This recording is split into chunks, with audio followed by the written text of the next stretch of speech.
जय हिंद दोस्तों, रक्षित कनक के चैनल में आपका स्वागत है। दोस्तों कैसे हैं आप? उम्मीद करता हूं कि आप अच्छे होंगे। दोस्तों आज के इस वीडियो में मैं आपके लिए 4 जानकारियां लेकर आया हूं।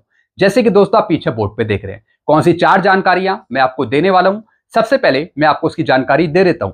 सबसे पहली जानकारी मैं आपको दूंगा फिटमेंट फैक्टर के बारे में। कुछ पेंशनर्स कमेंट करते हैं और मेरे से पूछते हैं कि सर आप हर एक वीडियो में 1.92 का ही फिटमेंट फैक्टर क्यों बता रहे हो? क्या वेतन आयोग इतना ही फिटमेंट फैक्टर देगा? मैं आपको जानकारी दूंगा कि आपका फिटमेंट फैक्टर कितना आपको मिल सकता है। क्या वेतन आयोग या फिर सरकार आपकी मांग के हिसाब से, आपकी डिमांड के हिसाब से आपको फिटमेंट फैक्टर देगी, या फिर सरकारी कागजों के अनुसार? अब कुछ पेंशनर्स कहते हैं कि हमें मोदी सरकार पे पूरा यकीन है कि हमें फिटमेंट फैक्टर मिलेगा तो सिर्फ 3.83 का। जी हाँ दोस्तों, एक पेंशनर है जो कहते हैं कि मोदी जी पे हमें पूरा बिलीव है, हमें मिलेगा तो सिर्फ 3.83 का ही फिटमेंट फैक्टर।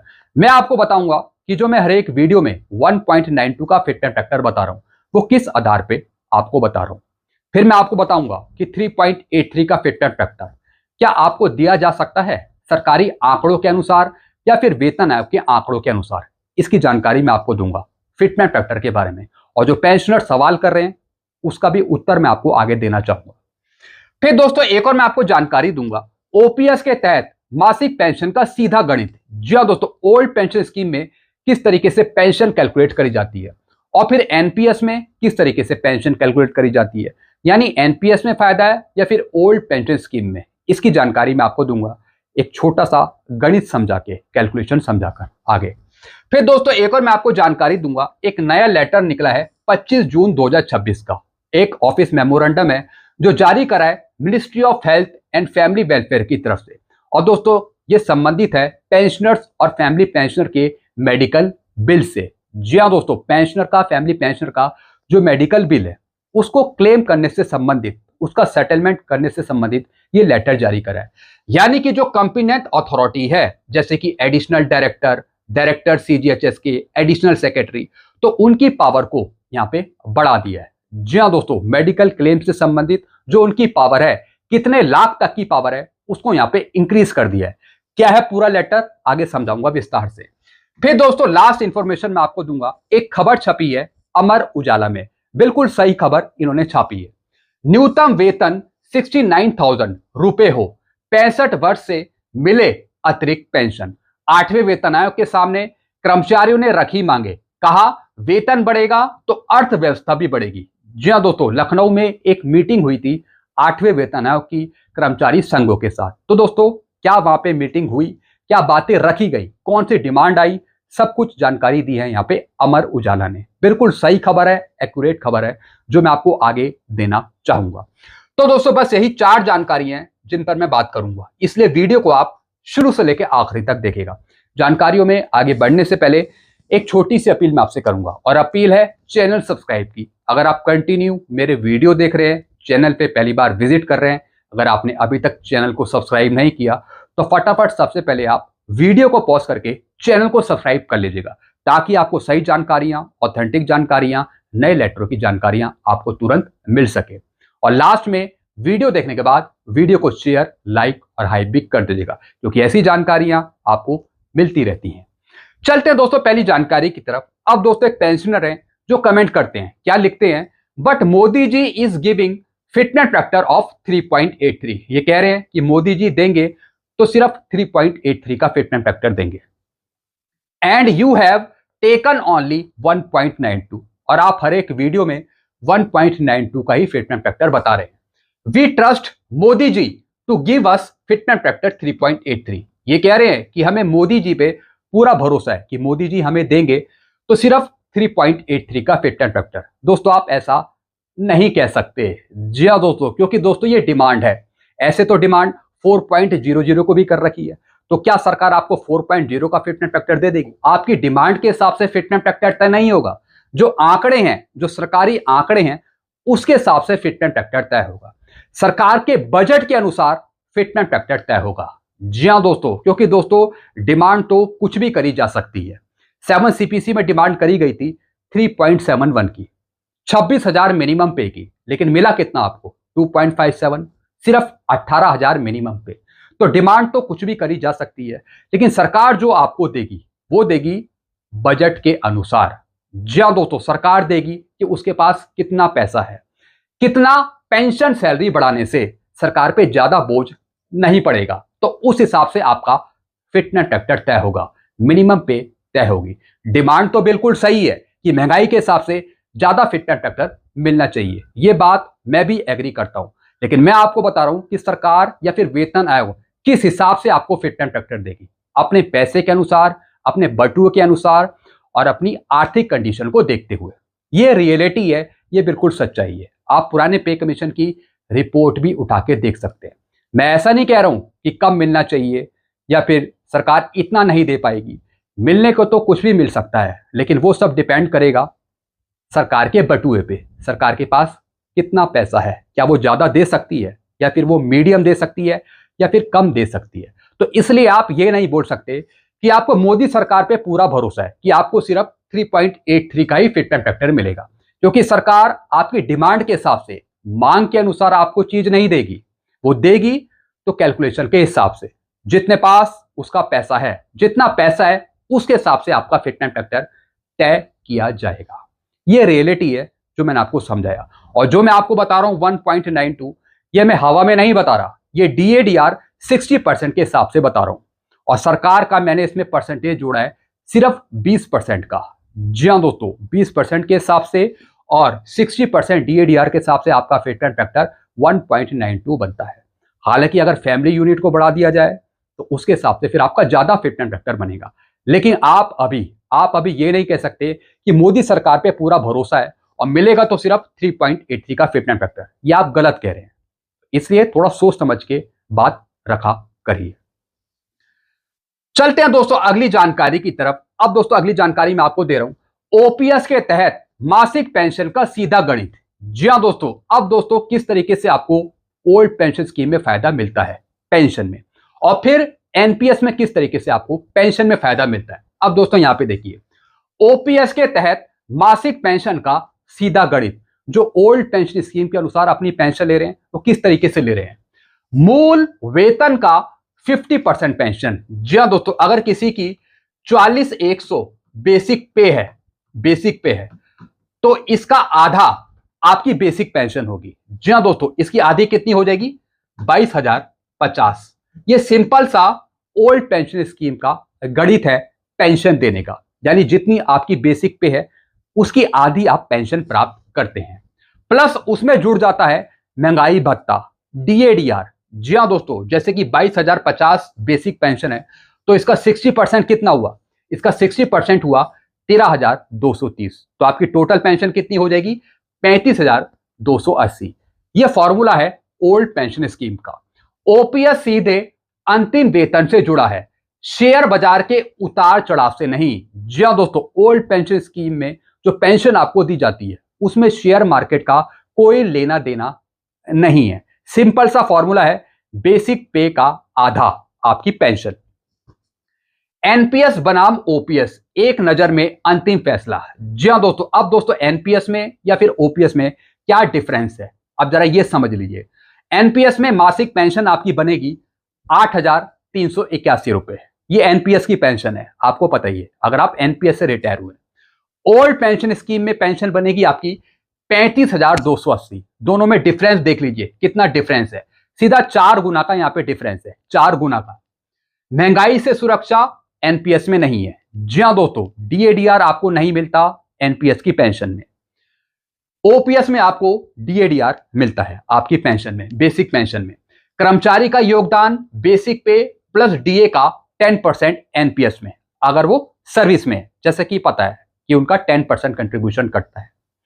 फिर दोस्तों ओल्ड पेंशन स्कीम में कोई कटौती नहीं है। जी हां दोस्तों, पेंशन में से सिर्फ कम्यूटेशन ही काटा जाता है 15 साल तक, लेकिन आपको अपना पैसा लगाना नहीं पड़ता, जो भी देती है वो सरकारी आपको देती है। OPS की बात कर रहा हूं, ओल्ड पेंशन स्कीम में। फिर गारंटी बाजार पे डिपेंड। जी हां दोस्तों, NPS में बाजार पे निर्भर है। जी हां दोस्तों, जो स्कीम है चाहे वो LIC की हो, SBI की हो, तो वहां से आपको पेंशन दी जाती है, यानी शेयर मार्केट से या फिर मार्केट पे डिपेंड है NPS की पेंशन।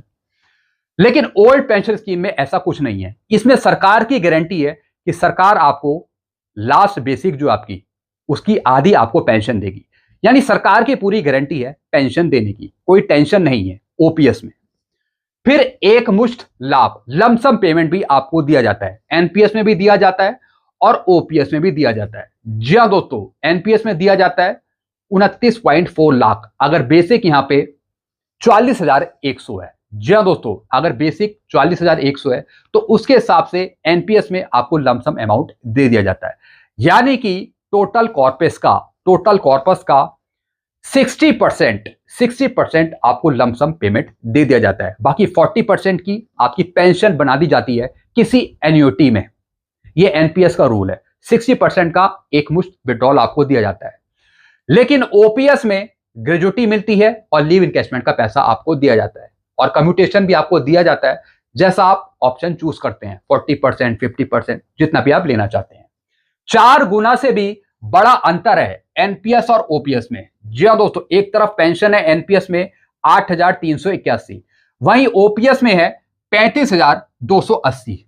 ये पेंशन है, दोनों में आप डिफरेंस देख सकते हैं।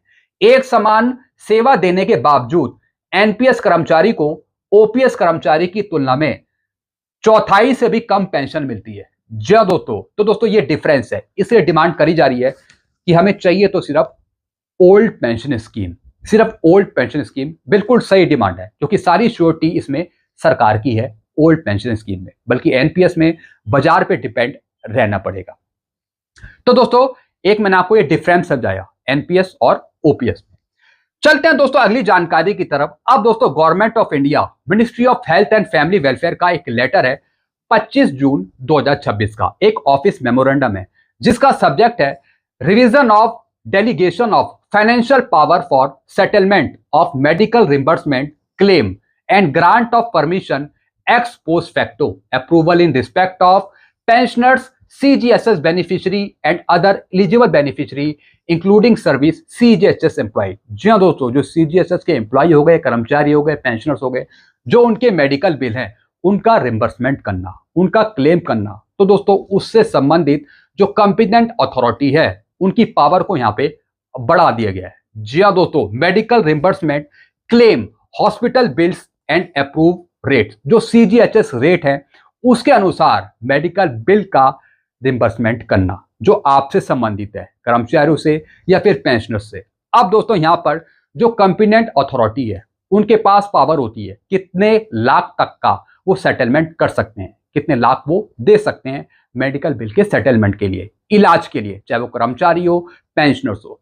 अब दोस्तों, यहाँ पे कॉम्पिटेंट अथॉरिटी है जैसे कि एडिशनल डायरेक्टर। जी हाँ दोस्तों, ये अलग अलग विभाग की अलग अलग कहानी होती है, अलग अलग विभाग की अलग अलग रूल्स होते हैं कि उस डिपार्टमेंट पे कितनी पावर है, कितने तक का वो बिल पास करवा सकते हैं, कितने लाख तक का। तो दोस्तों, जो अमाउंट है उसको यहाँ पे इंक्रीज कर दिया है। अब दोस्तों, यहाँ पे देखिए, कॉम्पिटेंट अथॉरिटी है एडिशनल डायरेक्टर, CGHS सिटी या फिर जोन में। पहले था दोस्तों ये एग्जिस्टिंग पावर है अभी 7 लाख, अब इसे बढ़ाकर कर दिया 15 लाख रुपए, यानी इतनी पावर है एडिशनल डायरेक्टर CGHS के पास। फिर दोस्तों, डायरेक्टर CGHS पहले था दोस्तों ये 15 लाख, एग्जिस्टिंग रेट है ये, अब दोस्तों इसे बढ़ाकर 25 लाख कर दिया। ऐसी एडिशनल सेक्रेटरी और जो डीजी हो गए, डायरेक्टर जनरल हो गए, इनके पास पावर है दोस्तों 25 लाख की, अब इसे बढ़ाकर कर दिया 50 lakh. Case exceeding ₹50 lakh shall continue to be referred to the Ministry of Health and Family Welfare for approval with the concurrence of the integrated final division। जी हाँ दोस्तों, अगर दोस्तों 50 लाख से ज्यादा का अगर अमाउंट है, 50 लाख से ज्यादा का अगर अमाउंट है, उससे ऊपर जा रहा है, तो दोस्तों इस संबंध में रेफर करना पड़ेगा ministry of health and family welfare. जी हाँ दोस्तों, जो हायर मिनिस्ट्री है उससे फिर अप्रूवल लेनी पड़ती है। ऐसे दोस्तों, अनलिस्टेड इन्वेस्टिगेशन प्रोसीजर इम्प्लांट। जी हाँ दोस्तों, फिर इम्प्लांट के लिए क्या प्रोसीजर है। अब दोस्तों यहाँ पे देखिए, एडिशनल डायरेक्टर CGHS, दोस्तों इनकी जो पावर थी वो 1 लाख तक की थी, अब इसे बढ़ाकर 2 लाख कर दिया। ऐसी डायरेक्टर CGHS के लिए 3 लाख तक की पावर थी, इसे बढ़ाकर 5 लाख कर दिया। फिर एडिशनल सेक्रेटरी DG जो थे उनके लिए 5 लाख तक की पावर थी, इसे बढ़ाकर 10 लाख रुपए कर दिया। और दोस्तों, केस एक्सीडिंग 10 लाख रुपए, अगर 10 लाख से ज्यादा का अमाउंट यहाँ पे बन रहा है, एक्सीडिंग अमाउंट है, तो दोस्तों इसके लिए भी अप्रूवल चाहिए होगी मिनिस्ट्री की और IFD की। तो दोस्तों यहाँ पर कुछ कॉम्पिटेंट अथॉरिटी की पावर को यहाँ पे बढ़ा दिया है। कुछ लाख तक की पावर को और ज्यादा बढ़ा दिया है, ताकि पेंशनर्स के फैमिली पेंशन से कर्मचारियों के जो बिल है उनका सही तरीके से सेटलमेंट किया जा सके। तो दोस्तों ये नया लेटर था आपसे संबंधित, CGHS से संबंधित, जो मैंने आपको यहाँ पे समझाया। चलते हैं दोस्तों लास्ट इंफॉर्मेशन की तरफ। अब दोस्तों यहां पर अमर उजाला ने एक खबर छापी है जो बिल्कुल सही है। न्यूनतम वेतन 69,000 रुपए हो, 65 वर्ष से मिले अतिरिक्त पेंशन। 8वें वेतन आयोग के सामने कर्मचारियों ने रखी मांगे, कहा वेतन बढ़ेगा तो अर्थव्यवस्था भी बढ़ेगी। जी हां दोस्तों, कर्मचारियों ने यह मांग रखी है 8वें वेतन आयोग के सामने कि पेंशन और सैलरी ज्यादा बढ़ाई जाए, जिसके हिसाब से सरकार को भी फायदा पहुंचे, उसकी अर्थव्यवस्था बेहतर हो। अब दोस्तों देखिए इसमें क्या लिखा है। लखनऊ की दोस्तों ये खबर है जो मैं आपको समझाने वाला हूं, बिल्कुल सही खबर है, बिल्कुल एक्यूरेट खबर है। क्या लिखा है इसमें? 8वें केंद्रीय वेतन आयोग के सामने सोमवार को कर्मचारी और पेंशनर संगठनों ने न्यूनतम बेसिक वेतन 18,000 से बढ़ाकर 69,000 रुपए करने की जोरदार मांग उठाई है। जैसे कि JCA ने भी मांग रखी है कि मिनिमम पे 18,000 से बढ़ाकर 69,000 दी जाए 8CPC में। तर्क दिया है कि 7वें वेतन आयोग के लागू होने के समय देश की प्रति व्यक्ति आय 92,294 रुपए थी, जो बढ़कर अब करीब 2.20 लाख रुपए हो गई है। जी हाँ दोस्तों, अब दोस्तों यहाँ पे तर्क दिया है कि 7वें वेतन आयोग के लागू होने के बाद तो देश की प्रति व्यक्ति आय है, पर कैपिटा इनकम है, उसमें बढ़ोतरी हो चुकी है। तो इस वजह से जो मिनिमम पे है वो ज्यादा दिया जाए, फिटमेंट फैक्टर ज्यादा दिया जाए। ऐसे में वेतन और पेंशन का पुनरीक्षण भी इसी अनुपात में किया जाना चाहिए। इसी तरीके से पेंशन और सैलरी रिवाइज करी जानी चाहिए, क्योंकि पर कैपिटा इनकम में वृद्धि हो गई है 7वें वेतन आयोग के बाद। राजधानी में आयोग के सदस्य पंकज जैन की अध्यक्षता में 8 सदस्यीय टीम ने अधिकारियों, कर्मचारियों व पेंशनर संगठनों से सुझाव लिए। बैठक की शुरुआत अपर मुख्य सचिव दीपक कुमार के प्रदेश की वित्तीय स्थिति और पिछले 10 वर्षों की आय व्यय संबंधी प्रस्तुतिकरण से हुई। जी हाँ दोस्तों, कुछ आंकड़े दिखाए यहाँ पे कर्मचारी संगठनों ने 8वें वेतन आयोग के सामने। इसके बाद IAS, IPS और IFS एसोसिएशन सहित विभिन्न कर्मचारी संगठनों ने वेतन आयोग के सामने अपनी मांगे रखी। कुछ अधिकारी भी दोस्तों इसमें शामिल थे, IAS, IFS वगैरह। फिर क्या लिखा है दोस्तों? All India state pensioner federation की उत्तर प्रदेश इकाई के चेयरमैन प्रमोद कुमार शर्मा ने 3.83 का फिटमेंट फैक्टर लागू करने की मांग करी है। जी हाँ दोस्तों, डिमांड करी गई कि 3.83 का फिटमेंट फैक्टर दिया जाए, जो लखनऊ में मीटिंग हुई थी। कुछ संगठन 3.50 की भी डिमांड कर रहे थे, जैसे कि मैंने आपको कुछ दिन पहले एक रिपोर्ट समझाई थी। फिर कहा कि प्रति व्यक्ति आय में हुई वृद्धि के अनुरूप कर्मचारियों के वेतन का भी पुनरीक्षण होना चाहिए। वहीं कुछ अन्य संगठनों ने 3.15 फिटमेंट फैक्टर के सुझाव दिया। जी हाँ दोस्तों, कुछ संगठन कह रहे थे कि 3.82, 3.83 दिया जाए, कुछ कह रहे हैं कि 3.10, 3.15, 3.50 दिया जाए। फिर दोस्तों क्या लिखा है? संयुक्त पेंशनर कल्याण समिति के प्रतिनिधियों ने पेंशन के कम्यूटेशन की अवधि को कम करने की भी मांग उठाई है। समिति के संयोजक ओमकार नाथ तिवारी ने बताया कि वर्तमान व्यवस्था में पेंशन का 40% हिस्सा काटा जाता है। जी हाँ दोस्तों, जो कम्यूटेशन का पीरियड है उसको कम करने की भी डिमांड उठाई है, जबकि 8% ब्याज के साथ इसकी रिकवरी लगभग 10 वर्ष 11 माह में पूरी हो जाती है। फिर दोस्तों इन्होंने कहा कि जो सरकार वसूल रही है वो ज्यादा ब्याज वसूल रही है, 8% से ज्यादा, बल्कि 8% के हिसाब से 10 वर्ष 11 महीने में रिकवरी पूरी हो जाती है, और सरकार वसूल रही है 15 साल तक। तो ये मांग भी रखी कि 15 वर्ष की जगह 10 साल 11 साल करा जाए। कर्मचारी संगठनों ने कहा कि वरिष्ठ पदों पर वेतन वृद्धि सीमित रह जाती है, जबकि जिम्मेदारियां लगातार बढ़ती हैं। तो इसलिए वेतन संरचना में बदलाव कर उच्च स्तरों पर भी पर्याप्त वेतन वृद्धि सुनिश्चित की जाए। जी हाँ दोस्तों, जो वेतन वृद्धि है उसको भी ज्यादा यहाँ पे बढ़ाया जाए। जो एनुअल इंक्रीमेंट दिया जाता है वो 3% से बढ़ाकर 5%, 6% किया जाए। फिर चिकित्सा संबंधी सुविधाएं, ग्रेजुटी, हाउसिंग बिल्डिंग एडवांस, विभिन्न भत्तों और पेंशन कम्यूटेशन के नियमों में संशोधन की मांग भी यहाँ पे उठाई है। राज्य कर्मचारी संयुक्त परिषद के अध्यक्ष JN तिवारी ने आयोग से कहा है कि वेतन बढ़ने से कर्मचारियों की क्रय शक्ति बढ़ेगी, जिससे बाजार में मांग बढ़ेगी, GST और आयकर संग्रह में वृद्धि होगी, GST भी बढ़ेगी और जो आयकर संग्रह है उसमें भी वृद्धि होगी। साथ ही बचत योजनाओं के जरिए सरकार को पूंजीगत निवेश मिलेगा। उसके मुताबिक वेतन आयोग का असर सिर्फ कर्मचारियों तक सीमित नहीं होगा, बल्कि पूरी अर्थव्यवस्था को गति मिलेगी। जी हाँ दोस्तों, जो सरकार की अर्थव्यवस्था है वो भी बेहतर बनेगी, अगर सब कुछ ज्यादा दिया जाता है, पेंशन, सैलरी या फिर भत्ते। आयोग मंगलवार को all India federation of diploma engineer समेत अन्य संगठनों के सुझाव सुनेगा।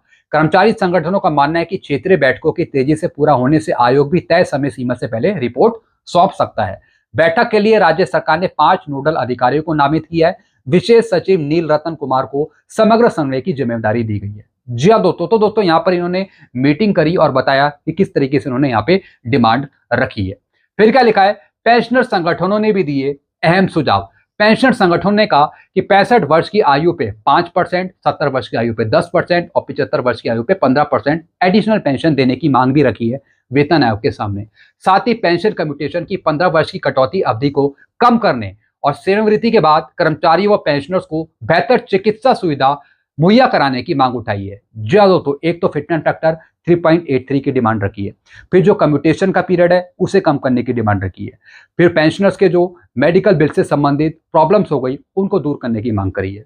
आयुष्मान योजना जैसी स्वास्थ्य सुविधा का लाभ देने का भी सुझाव दिया है। इतना ही नहीं, पुरानी पेंशन योजना की बहाली, मकान किराया भत्ता, रिस्क पे अलाउंस, वार्षिक बोनस, सेवानिवृत्ति लाभों में सुधार का मुद्दा भी उठाया। पुराने पेंशनर्स की पेंशन में पुनरीक्षण का स्पष्ट फॉर्मूला तय करने की मांग करी है ताकि पुराने पेंशनर्स को, फैमिली पेंशनर्स को फायदा दिया जाए।